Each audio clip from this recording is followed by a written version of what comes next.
Du 10 au 13 novembre 2016 s'est tenue Paris Photo au Grand Palais, l'exposition de photographie la plus importante au monde. Avec 72 000 visiteurs et 1255 artistes, cette année, le succès est assuré. La photographie est un art grâce auquel les personnes peuvent exprimer leur sensibilité. Mais la dimension artistique de la photo se perd de plus en plus. Avec l'apparition des téléphones portables et des réseaux sociaux, la photographie n'est devenue qu'un prétexte pour mettre en scène un avatar de soi-même. Un reportage de Marion Clément et Hilaria Condju. Avec le passage de la photographie argentique à la photographie numérique, nous n'avons jamais fait autant de photos. 10 milliards de clichés sont pris chaque jour. Ce qui différencie le photographe et l'homme commun n'est plus que la façon d'utiliser les images. Le premier a une nécessité d'immortaliser des moments, c'est une pulsion plus forte que lui.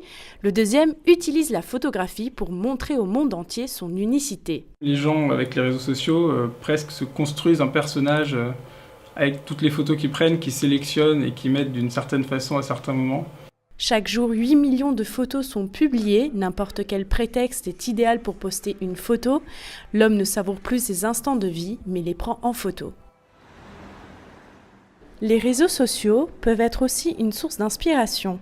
C'est le cas d'un jeune photographe qui, inspiré par les selfies, a décidé de se mettre en scène et devenir son propre modèle pour les photos.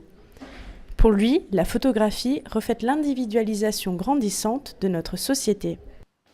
C'est dû à l'époque, c'est dû à des valeurs qui changent. Il faut avoir le plus d'amis possible, le plus de likes, le plus de trucs. La photo, c'est juste un outil pour parvenir à cette exposition. Cette exposition représente un réel danger pour l'homme qui risque de ne plus faire la différence entre la réalité et la vie qu'il voudrait avoir.